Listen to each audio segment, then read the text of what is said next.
పవన్ కళ్యాణ్ గారు ఇప్పుడు 3 సినిమాల్లో యాక్ట్ చేస్తున్నారు. ప్రజెంట్ హరిహర వీరమల్లు రెడీగా ఉంది రిలీజ్కి, సాంగ్స్ కూడా రిలీజ్ అయ్యాయి, ఓజీ ఉంది. ఇవన్నీ పక్కన పెడితే పవన్ కళ్యాణ్ గారు ఒక టీజర్ వచ్చినా, సాంగ్ వచ్చినా, ఏది వచ్చినా మిగతాది ఏదైతే టాప్లో ఉందో అది ఖచ్చితంగా పక్కకి జరిగిపోద్ది. ఈయన టాప్లో ఉంటాడు. ఎందుకంటే ప్రజెంట్ ఎవరు ఒప్పుకోకపోయినా క్రేజ్ ఉన్నటువంటి హీరో. అటువంటిది కొల్లగట్టినాదిరో సాంగ్కి సరిగ్గా వ్యూస్ లేక, లైక్స్ లేక కొంచెం వెనకబడిందని చెప్పేసి అనుకోవాలి. దానికి గల కారణాలు ఏంటి?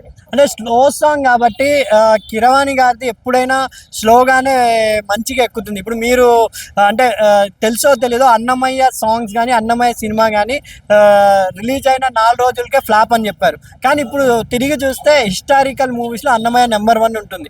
అంటే నాగార్జున గారి కెరీర్లో ద బిగ్గెస్ట్ ఆల్బమ్ కూడా, సాంగ్స్ కూడా. అలాగే ఈ సాంగ్ కూడా చూసే కొద్దీ బాగుంది భయ్య. నేను కూడా రీసెంట్గా చూశాను. అండ్ నిధి అగర్వాల్ గారు, పవన్ కళ్యాణ్ గారు వీళ్ళిద్దరు కాంబినేషన్ కూడా చాలా బాగుంది. స్లో సాంగ్ కాబట్టి ఎక్కువ పవన్ కళ్యాణ్ ఫ్యాన్స్ ఎక్కువ అంటే యాటిట్యూడ్ సాంగ్స్ కోరుకుంటారు, ఎక్కువ హుషారైన సాంగ్స్ కోరుకుంటారు. ఇది ఒక జానపద టైపు ఆ కాలంలో ఎన్టీఆర్ గారు అటెంప్ట్ చేసిన సాంగ్ మాదిరి ఉంది కాబట్టి కొంచెం స్లోగా ఎక్కుతుంది. ఇంకా ఫ్యామిలీస్ కూడా చూడలేదు కాబట్టి ఈ స్లో ఓజీ మీద ఉన్న ఇంట్రెస్ట్ హరిహర వీరమల్లు, ఉస్తాద్ భగత్ సింగ్ మీద లేదంటారా ఫ్యాన్స్?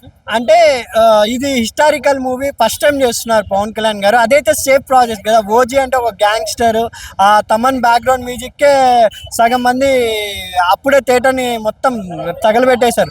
అలా ఒక హిస్టారికల్ మూవీస్ని ఇప్పుడిప్పుడే చావా మూవీతో అది ట్రెండ్ స్టార్ట్ అయింది కాబట్టి అది ప్లస్ పాయింట్ కాబోతుంది హరిహరి వీరమల్లుకి. ఎందుకంటే దీంట్లో కూడా మొగులు దాంతోనే కొట్లాడినారు, ఒక యుద్ధ వీరుడుగా అని తెలుస్తుంది కాబట్టి చావా మూవీ హిట్ అవ్వడం వల్ల హరిహరి వీరమల్లుకి కూడా ప్లస్ అయింది.